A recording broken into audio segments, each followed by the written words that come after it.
Hello, hello, and welcome back to Shelf Talks, the podcast where we dive deep into the journeys of female founders bringing their product based businesses to retail shelves. I'm your host, Roberta, and today we have a little bit of a different episode. Today I'm here with Rachel Krupa. She is the founder and CEO of The Good Smart, a New York based better for you convenience store redefining what consumers can expect from everyday shopping. What's really started as a bold idea of bringing better for you products and emerging brands into the convenience channel has grown really into a retail destination known for discovering innovative products. I talk a lot about starting small, starting local on my solo episodes and all the benefits around it. So I'm really happy to have Rachel here to talk more about what that can look like for founders crafting their retail strategy. So welcome, Rachel. Thank you so much for having me on. I'm so excited. All I want to talk about is like starting small and then growing because it's the building blocks of any brand. Yeah, Mhm. definitely agree. So let's just dive in. So I would love to know before we get into the Good Smart, what was life like before 2018 when you had this idea starting the Good Smart? What was going on in your life? And what was that pivotal turning point that made you kind of lean into starting something like this? Yeah, so I've been doing PR and still do PR and have a PR agency called Krupa Consulting. Have had the agency for 16 years. So that was 8 years into the PR agency and we worked for all Better For You products. And so 8 years ago was like the kind of the rise of Whole Foods, and majority of our clients were going into natural because like natural was just bubbling up back then. And it was like looking at everything, and friends would come into our office and kind of start shopping. And they're like, ooh, I want this and this. And I would go into traditional convenience stores or grocery stores in general. And 8 years in like the world of Better For You CPGs is like light years. And so it was still like had the organic section or the natural section in a grocery store. So you're like, if everything is better for you in a Whole Foods, what is everything else at a conventional store? And then when you go into a convenience store, it was even worse in the sense of there's this bubbling up of Better For You. But our generation wanted that Better For You, but it didn't exist within the format of convenience stores. And so it was not necessarily like a light bulb moment, but it was more of like founders and friends were always like, you have to start your own thing. And I'm like, I'm not going to start a brand. Like, I understand the challenges that you all do in like regards of like co-man operations. I'm like, that's something I don't like, but I love helping brands. And so retail was kind of just like, it felt like great like path to do something on my own versus client work always. Had you even before that thought about starting something like that and starting an actual retail store? No. It was literally just talking to friends for a long time. And I'm a big believer, if you talk about something long enough, you either have to do it or you can't talk about it anymore. And I was telling friends of, I'm going to start a Better For You 7-Eleven just to soft sound. And they were like, oh my gosh, you should. And I'm like, I'm going to start a Better For You 7-Eleven. And then it was like far enough long that I was like, I have to do this. And because I had an agency for 8 years, I talked to my, at the time business manager. I'm like, I want to do this. Like, how do I do this from a finance perspective? Because there was no business plan in it. I got a line of credit from the bank because of having a business for myself, and literally just signed a lease of the first like location that I found, didn't negotiate, and just literally asked friends for help. And it was just, there's no business plan. There was nothing Oh my gosh. in place. Well, first, I will say it is so hard when you are trying to eat well and you stop in convenience. And it still today, it's nothing really. It's a small section they're starting to build out, but there's not a lot of options. So, what a great idea to have something that you can go in and feel good about anything that you choose on shelf. Yeah, it was just more, and ours is a little bit different from a standpoint of like, we're in New York or LA, we were in LA and New York. So it's a little bit different than, I'm from Michigan. So it was also an independence of like, I love gas stations. I love Sunoco was where I grew up, and I love the community side of it because gas stations are in a small town, that hub of a community in the sense of where you get your gas, but you also get where I grew up. We got our milk and our eggs and our cheese and like things at a gas station, just Right. because like grocery stores were further away. And so there was a sense of community as well. And that was also something that I love about convenience stores, but also kind of wanted to bring back because I didn't feel like in a big city, you still don't have like the small community feel. What made you lean into founder led brands versus being, choosing more national? Having the PR agency and working with all the founder-led brands and startups, one of my first clients was Designer Whey, which is a whey protein, but the second one was more Brownie Brittle, which Sheila G was the founder of Brownie Brittle. And we really promoted her. And then in that time of 2017, 2018, you had this building of Better For You CPG that was founder led. And it was just like all of these incredible brands are out there, but there's not a place that is highly curated for them yet. You had the local section of Whole Foods, which was, in my mind, one of the best things that Whole Foods ever did, which went away. And that was kind of also where you're like, this local section is really cool. Like, why don't we talk about where our food comes from? We want to know who makes it. And even if it's in a package, if you know who's behind it, you know that it's like the quality of it is a little bit better. And you are, shopping your ethos or your mission in the sense of, I want to support local. And like Yeah. food is local too. How did you get started? What was the thought process and what brands and products and categories that you wanted to bring in?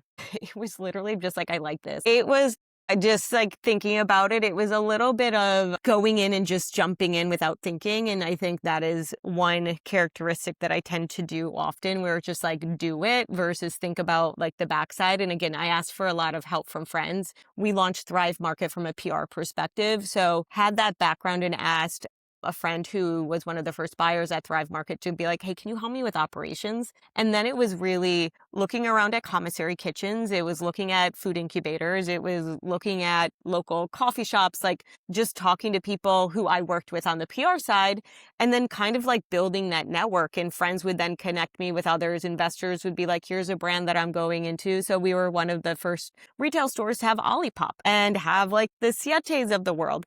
And so that was just also kind of just like, okay, here's like where we can be, because all these brands are so cool and exciting.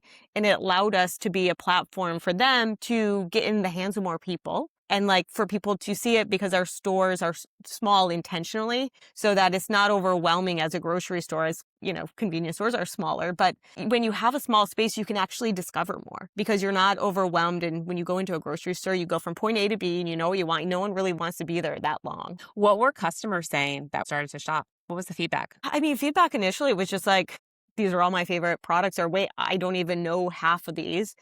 And something that we've always done is have like a really good drip coffee and organic slushies to kind of bring people into for morning and afternoon. So drip coffee for us is something that always was a gas station must have. My dad always got gas station coffee, and it has to be a good price. So we always, back then it was $1.50 for 8 ounces of a great drip. Now it's $2. I mean, 8 years later. But something for us, that's like what got people in the door. And then it was like, oh my gosh, like let me discover everything else. And so I think early on, it was just more of like, wait, this is amazing. The packaging is different. It's all in the sense of like non-GMO, no artificial flavors. And so it was really fun. And we had like an engaged community because the first store was in Silver Lake in Los Angeles that tended to be a little bit more on that better for you side too. What have you found has been the best products on shelf that consumers are more drawn to? Over the last 8 years, it's been so crazy just because of the rise of social media in general, of like, Instagram and Facebook were kind of like there when we launched, but like Instagram was like building, but not what it is today. We didn't have TikTok.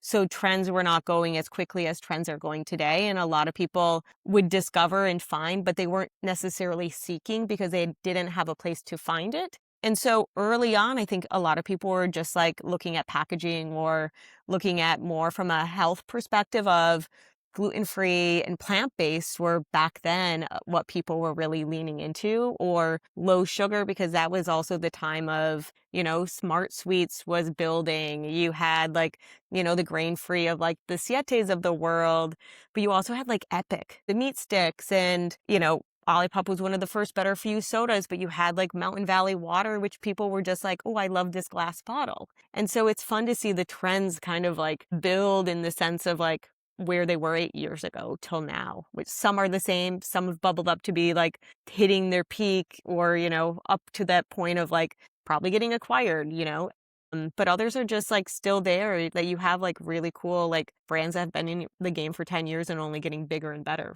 Purely Elizabeth, Quinn, Pretzels, Honey Mamas, which are I say OGs, but doing it right. What are the trends that you're seeing kind of emerging right now? Right now, people are going back into candy, but like real sugar. Like they're not looking at necessarily the monk fruit stevias. They're definitely leaning into real sugar, but a little bit less of it, or just like the fun. People love sour. Rotten is like a crazy, it's just like kind of trolleys, like a better version of trolleys. I see that a lot. And people love it. Like we sold out the first weekend. We're seeing more people with potato chips.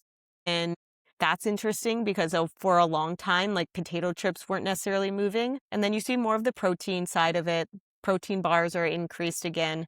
During COVID, protein bars dipped because obviously people were not on the go as much. But now they're coming back and people are looking for different flavors, textures, It's fun to kind of see. What characteristics do the most successful emerging brands in your store have in common? This like underlying drive to do something great, and it's the hustle that you see. It's just like the founder that's there for the right reason, that's hustling because it is something that they needed and that they wanted to do.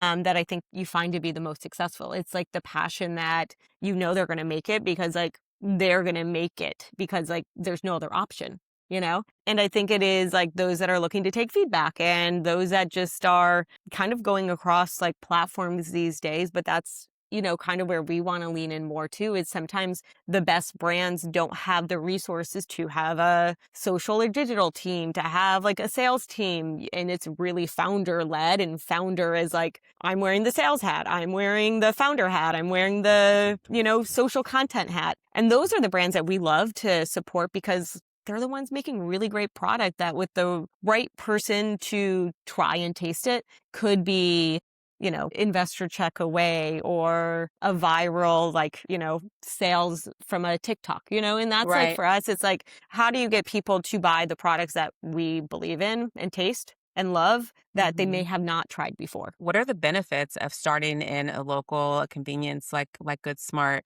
versus looking to go national for your very first retail platform? I mean, we both are going to agree on this. It's just like go deep versus wide. Like put all your resources and become that darling of like New York or that darling of LA because like majority of the time emerging brands don't have the bandwidth, they don't have the resources from a cash flow perspective to actually do it right as you go national. And so if you're on, nationwide Target or Whole Foods shelf, how are you actually going to support that?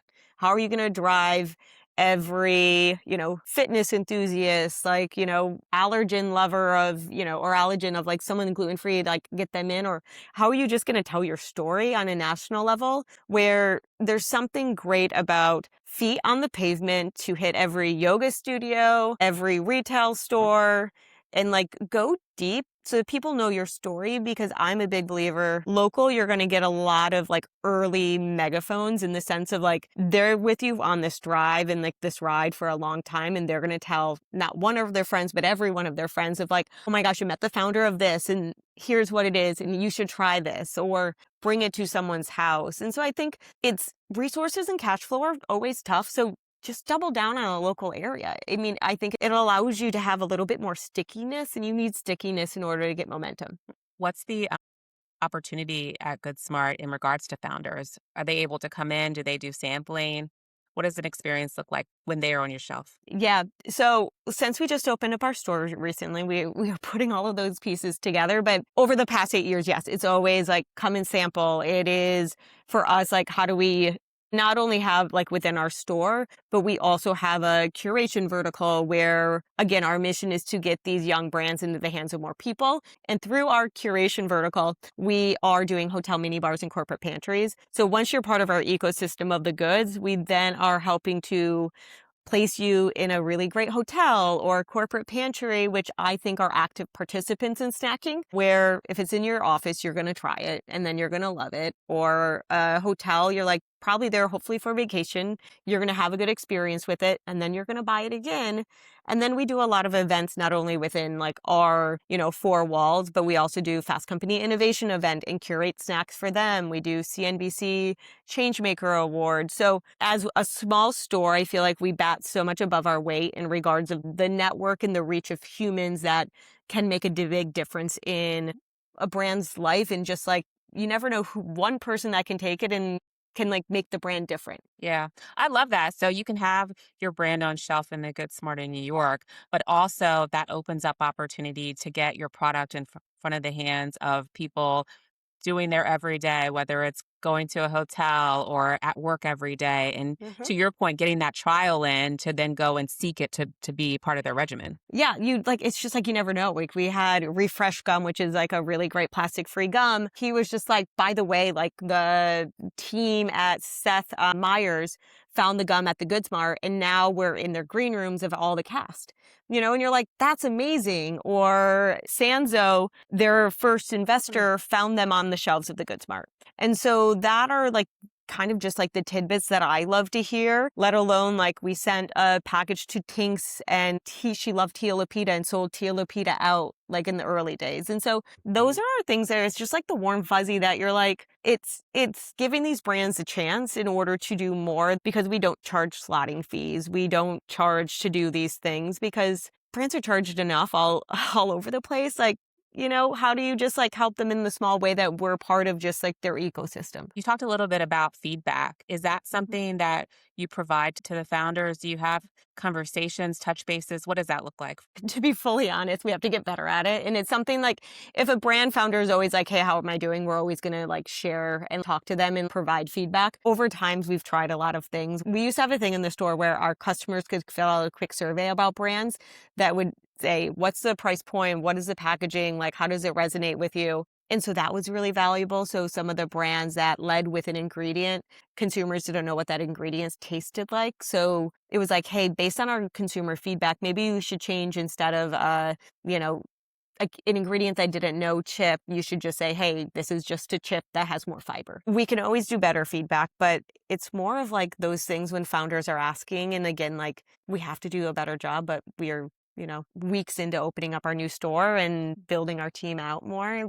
You said that, there's no sliding fees, which is great, especially to your point for emerging brands that are really just starting to get out there and don't have a lot of funds to support.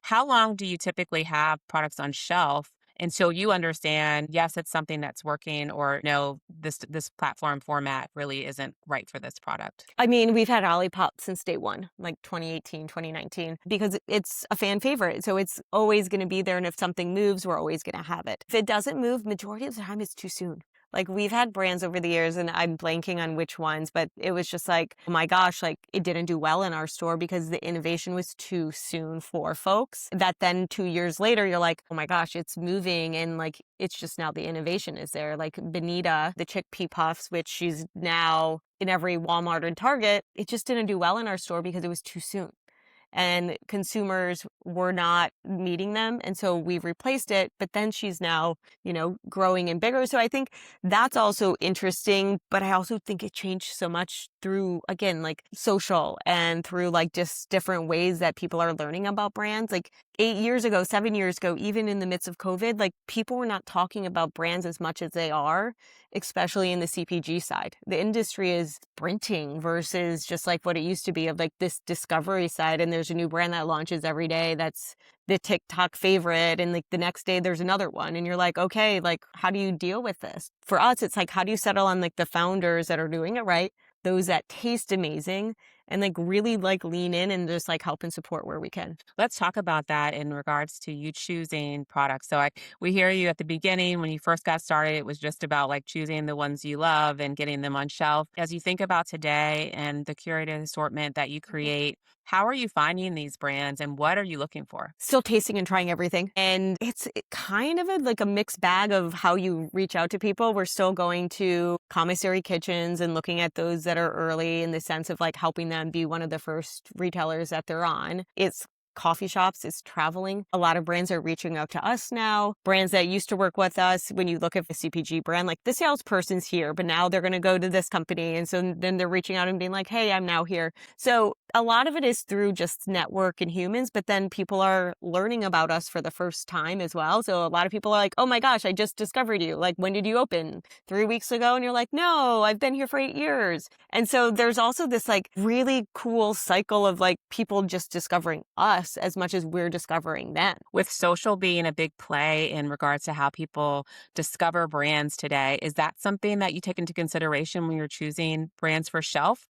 Or are you seeing the potential and the opportunity outside of whether they have a huge following or a big TikTok platform? More the latter. Maybe we should do better, but it's like I tend to really love brands that are not getting as much exposure as others just to give them a little bit more of like a nudge to help them. And if it is a more viral brand everywhere, probably won't be like one of the first to have it because, it already is getting a lot of limelight. But again, it all is based on taste and based on what our customers are also asking for. And now with the corporate curation vertical, it is also from a standpoint of price point and the ability to distribute to a lot of different locations at a larger volume. Do you have a specific price retail range that you look for? It's like last store was like, it was a little bit just like harder now. Like prices are going up. And like we've always want to be fair. And as we price, we live by the motto of what should someone pay versus what will they pay. So when you have that sliding scale of,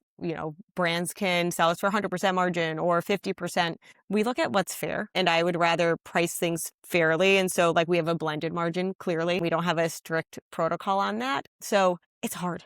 Pricing is just like when you're looking at things and pricing is increasing left and right. But at the same time, like it's really important for us when people walk into the store, they're not calling us like the store that's overpriced. Like our goal is like, especially where we are in our community, people are coming in daily, if not 3 times a day. And so you want them to come in 3 times 3 a times a day, day, wow. 2 times a day to get their water. And then they're going to come in for dinner on their way home from work. And you want to be priced fairly. And I would rather look at more volume versus, I don't know. It's different. Yeah. I'm a different like looking at retailer, which could be smart or not. I think too now, so many people looking for opportunities for better for you. They're looking for it, but they're not looking for high prices supporting it. They want to eat better. They want to have, a little bit less sugar, but they're not willing to pay exorbitantly more. Think it depends on the person because I think it's also in the sense of what I love about snacking these days. It's an affordable luxury. So you could have Hailey Bieber eating something and you could be eating it versus it being a pair of shoes or something of a Mm. luxury item. And so you might be willing to pay that 19.95 for a hot sauce that someone else is loving and eating because it's going to be better than a luxury good. So it is a little bit more of an affordable luxury. And I think as prices are just increasing just in the state of like our economy today, and people are not traveling as much internationally, that you can travel with your taste buds with a great noodle or a great sauce, which tends to be a little bit more in that 15.95 to 20-30 range, that you are still having an experience. You're able to make it and cook it with your friends to talk about it. When it comes to inventory and having availability on your shelf, what do you look for from an intro order standpoint? What would a founder need to make sure they have in order to secure to be on shelf? Yeah, for us, we always like to test before we try. So we always try and get brands to be like, hey, give us a first fill free. You know what I mean?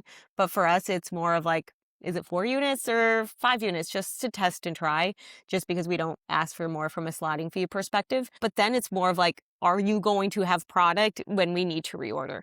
Like right now, we have a couple brands that they're like, we can send product, but we're not going to have it available for 4 months because we're in the middle of a new production run and we have to do X, Y, and Z. So that's when it's hard with young brands where you're just like, I want you on the shelf, but if I want you and our customers love you and then they can't have you, it sets us up for failure. And then I think also the brand, because you never know from the cycle of a brand of like, is there going to be another brand that's going to come out in 2 months that may take your space? So, what does success look like for you in regards to a successful brand? I think it's just a matter of what I think is different than what my operations team thinks. I think the operations just being able to order, fulfill things on time, make sure that we're getting it on the shelves as soon as we can once we order. For me, it's good communication, it's being responsive, but then also sharing that you're on our shelves and also coming to do sampling or demos or just coming to visit and showing support in that side. Nothing crazy. You know what I mean? So, if a founder listening has a better for you product and they are interested in getting on the shelves of Good Smart, what should they do? How can they contact and how should they prepare and be ready? Just reach out. Hi at the Good Smart or Rachel at the Good Smart. They both come to me. So founders, just like the first thing is fill out a form in the sense of non-GMO, no artificial flavors, no colors or dyes. And from there, it's just, we want samples, we want to taste it. And that's pretty much it. And then from there, when we love it, we'll bring you in. And we're just trying to figure out that cadence now too. Are there a number of people that trial it, and what's the decision-making process with that? That's the fun part. We know, I think, from a look perspective of packaging, and then as soon as you rip a product open, consensus of like the team of being like, this is really good, we need it. And like, we know we're missing something. Like right now, it's really hard to find like a better for you ketchup that is not a large brand. You know what I mean? Yeah. Because we don't use UNFI or KeHE from a distributor perspective. We use small distributors, but we also want that seeking of discovery. So right now we're like, what ketchup is it? Smash Kitchen is like amazing, but they're not with a small distributor. Now they're on that larger distributor side. And so that's also where we look at it too, of like, how are we going to get the product in? We do a lot of direct with products and brands. We do a lot of small distributors, but a lot of people sometimes just drop it off or ship it direct to us. And so that is like operations, logistics, knowing from merchandising, it's like, it's a little wild and a little crazy. Just because you have a lot of packages and products coming in that you have to receive, you have to price, you have to like put expiration dates on and track. You have a website as well. Do you carry the same products that are in store on your website? Do you have an expanded assortment? What does that look like? So the website is down as of right now, just because with our new store, there's just a little bit of getting Shopify up and running with a lean team right now. We have 4 people on our team doing a lot. So the e-commerce is not up as of right now. And I think we're probably going to focus more on local delivery versus e-commerce in the time being, just to, again, focus on the local community versus extending ourselves, which I think as any brand, even in their 8th year of knowing when to extend and when not to extend yourself. You're in just a couple weeks of opening in New York, right? We opened 3 weeks ago. 3 weeks ago. How's the 3 weeks been? It's amazing. Yeah. It is incredible. It's a learning curve across the board, but where we are tucked away in like this really great pocket of South Williamsburg is very community driven, where it's a little bit off the beaten path of like from a subway or, from like the main drag of Williamsburg, because we're South 11th and Kent, right on the water. But that's where we're getting our really great community and our customers that come in every day. We're at the base of a building that has 600 apartments above us. And then there's 4 to 5 developments in and around within a 4-block radius. And there's no convenience store or bodega or coffee shop. So you're in an optimal place. We're in a really great place right now, and it's just fun because like we're meeting so many new community members, and that's where we love to lean in more, is like building a true community in the sense of like living more IRL versus social. What does marketing look like in regards to driving awareness to the store? That's what I'm working on right now. That is old school. It's like we just printed flyers, and this weekend I'm literally going to give out flyers to buildings, to doormen within the buildings, to people at coffee shops, people at fitness studios, just be like, come in for a free slushie or drip coffee, and just doing it feet on pavement, talking to everyone. That's the first thing. And then looking at other local businesses to come in and pop up. We have a beautiful outdoor area that we're going to do run clubs. We're talking to a couple brands just to do like, let's do a kids day and like work with a local daycare, and then have a couple brands, like have a baby sunblock brand called Toddle come in, and then Pogo, which is a protein ball for kids of all ages. We're looking to do things like that, and just like a local vintage store pop-up or a beauty brand. So we're not always just focused on food CPG. For our opening party, we had tattoos. We did free tattoos. I know, it was so fun. And so for us, it's like just going again back into like the local side. I went on a little bit of a tangent. I'm sorry.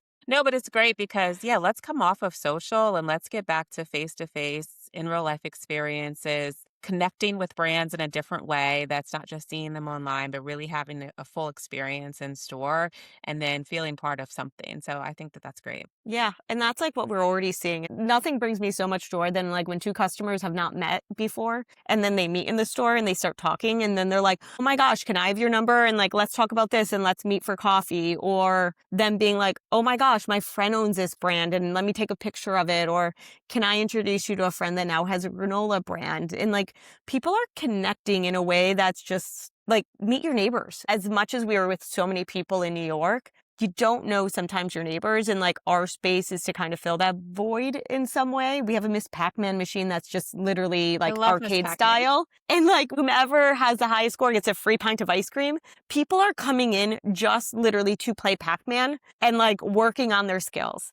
And then it's just like other people are talking with them. And then it's just like we're having a conversation. And it's like getting people from being alone in their apartments and like being with people. And I think no matter what, the experiential side of retail doesn't always have to be a line and giving something for free in the sense of like a item, where the free thing can just be play a record while you shop or play Miss Pac-Man and get something tangible. That's how we're looking at this new store and like how we're kind of seeing like the direction of where we want to go. So, what is next for the Good Smart? What do you see in the future? Definitely want to explore more stores at the base of residential buildings because it's so incredible for building that community. And then we're shipping to 70 different locations right now from our corporate side. And so that is amazing because these brands now are ending up in Hotel Chelsea, the Waldorf Astoria in Beverly Hills, to Alfred Coffee in 26 Convene locations. And then we're doing a lot of events. And so I think we're always going to do all of those, but just continue to grow. And I'm sure there's going to be new innovations or new things that we're going to see. And that's where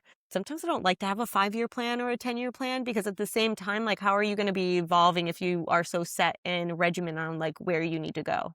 Like, I want growth. I want to continue to help the brands that are in our store innovate, but things are moving so quickly that sometimes you or I don't know where things are going to be next year, let alone in 5. So, you're open to whatever that is, knowing that you want to grow and whatever that could look like. Yeah. Yeah. 100%. So, where can our listeners follow you, support you, buy from the Good Smart? And then, secondly, for founders that are looking to get into the Good Smart, as well as having the opportunity to be in the hotels and mini bars and offices that you talked about, where can they connect with you? I know you mentioned it earlier, but if you can just follow back up. Yeah. Our website, there's a contact page, but email hi@thegoodsmart is the easiest, or DM us at the Goodsmart. Just come and see us. We're at 470 Kent in South Williamsburg if you're in New York. If not, DM us. We're going to always respond. Email. I'm always on. Too late sometimes at night. We might be a little bit slow. I owe people so many emails right now, and like it's just part of the game. We're a small team. You know how it is. It's just like you got to get it through, but give us a couple months and then we're going to be better. Well, thank you so much, Rachel, for coming on and just talking about the Good Smart, giving us some insight into opportunities around local, and excited to see the continued growth of the brand. Thank you so much for having me on and for giving brands and females founders like a platform to talk about what they're doing. Yeah, thank you. Thank you.